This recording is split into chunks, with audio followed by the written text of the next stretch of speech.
महायुतीचे भाजपचे उमेदवार नंदकिशोर महाजन आपल्यासोबत आहेत की ज्यांना ही उमेदवारी निश्चित झाली होती, मात्र त्यानंतर देखील शिवसेनेने बंडखोरी केली होती आणि बंडखोराने माघार घेतल्यानंतर आपण त्यांची पहिली प्रतिक्रिया जाणून घेणार आहोत।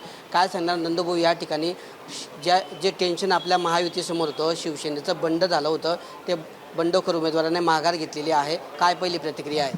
पहिल्यांदा तर मी या ठिकाणी महायुतीच्या जे आपण बंडखोर उमेदवार म्हणत होतो त्या आदरणीय रेश्माताई काळे यांनी या ठिकाणी माघार घेऊन मला रात्रीच त्यांनी पाठिंबा दर्शवला आहे, त्याबद्दल त्यांचं खूप खूप मनापासून या ठिकाणी आभार मानेल। त्याचबरोबर आजच्या झालेल्या पत्रकार परिषदेमध्ये आमचे नेते आदरणीय गिरीश भाऊ महाजन असतील, आदरणीय गुलाबरावजी पाटील, सर्व महायुतीचे आमदार महोदय, सर्व पदाधिकारी या ठिकाणी उपस्थित राहून त्यांनी मला विजयी करण्याचा निश्चय या ठिकाणी केलेला आहे, त्याबद्दल त्यांचंही खूप मनापासून या ठिकाणी आभार मानतो। भाऊ, कुठेतरी बंडखोरी कायम होती रेश्मा काळेंची कालपर्यंत, त्यामुळे कुठेतरी मनामध्ये धाकधूक होती का, मतांचं विभाजन झालं असं वाटत होतं का? असं धाकधूक तर कुठली नव्हती, कारण मला 100% विश्वास होता। आधी मी आपल्याला सांगितलं होतं की सर्व महायुती माझ्या पाठीमागे सक्षमपणे उभं राहील आणि उमेदवारी मागणे हे काही गैर नाही, जोपर्यंत तडजोड होत नाही तोपर्यंत उमेदवारी मागणे काही गैर नाही। परंतु महायुतीने माझी उमेदवारी जाहीर केल्यानंतर मला 100% विश्वास होता की महायुतीचे सर्व नेते मंडळी माझ्यासोबत राहतील आणि सर्व जे माझे मतदार बंधू आहे नगरसेवक महायुतीचे, तेही सर्व माझ्यासोबत राहतील, हा विश्वास होता आणि तो विश्वास आज सार्थ ठरलेला आहे। महाविकास आघाडीचे जे उमेदवार आहेत, शरद तायडे असतील किंवा अपक्ष उमेदवार अनिल चौधरी, यांचं आव्हान तुमच्यासमोर कायम आहे। महाविकास आघाडीचे उमेदवार तर थेट म्हणतात की भाजपमध्ये नाराजी आहे आणि त्यांचे नगरसेवक जे आहेत ते आमच्या संपर्कात आहे, काय वाटते, काही परिणाम होईल? हे बघा, महाविकास आघाडीचं माझं काही तिथे कुठलाच माझ्यासमोर त्यांचं आव्हानच नाही आहे, पहिल्यांदा तर आपण बघितलं आणि आपल्यालाही कल्पना आहे, ते आमचे मोठे बंधू आहे, परंतु त्यांनी मला तरी चांगला माणूस म्हटलं हे तरी बरं झालं, नाही तर आजपर्यंत त्यांनी कोणाला चांगलंही म्हटलं नाही।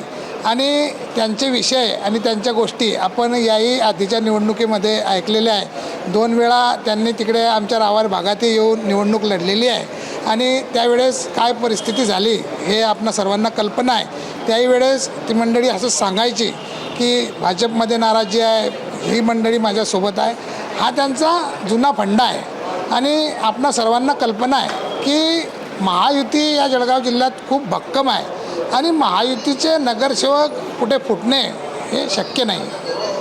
त्यांचं म्हणणं आहे अनिल चौधरींचं की नंदूभाऊंनी किमान 4 ते 5 ग्रामीण भागातल्या नगरसेवकांची तरी नावं सांगावीत।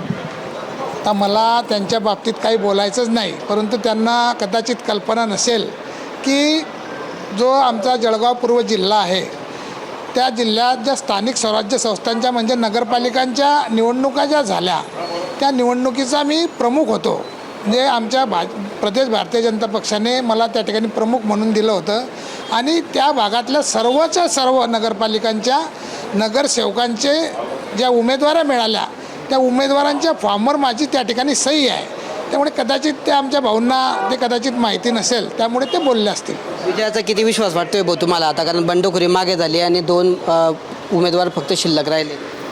आता या ठिकाणी तुम्हालाही सर्व कळते आहे, माझा विजय या ठिकाणी 100% होणार आहेत, कारण आत्ताच आपण बघितलं की इथे महायुतीच्या नेत्यांची पत्रकार परिषद आटोपली आणि सर्व नेत्यांनी मला या ठिकाणी आशीर्वाद दिलेले आहे, त्यांनी या ठिकाणी मला विश्वास दिलेला आहे की आम्ही सर्वच्या सर्व तुमच्या विजयासाठी या ठिकाणी प्रयत्न करू आणि आमचे सर्व मी ज्या ज्या ठिकाणी भेटी घेतल्या त्या सर्व नगरसेवक बंधूंनीसुद्धा त्या ठिकाणी मला आश्वासन दिलेलं आहे की तुमचा विजय 100% पक्का असल्यामुळे माझा विजय 100% पक्का आहे। तर बंडखोरीमुळे कुठलीही मनामध्ये दागदुखी या ठिकाणी नव्हती आणि आता देखील महाविकास आघाडीचा उमेदवार असेल किंवा अपक्ष उमेदवार असेल यांचं कुठलंही आव्हान माझ्यासमोर नाही। संपूर्ण महायुतीचे नेते नगरसेवक माझ्या पाठीशी असल्यामुळे या निवडणुकीमध्ये 100% विजय आपलाच होईल असा आत्मविश्वास या ठिकाणी नंदकिशोर महाजन यांनी व्यक्त केला आहे। कॅमेरा पर्सन आकाश येवलेसह किशोर पाटील, TV9 मराठी, जळगाव।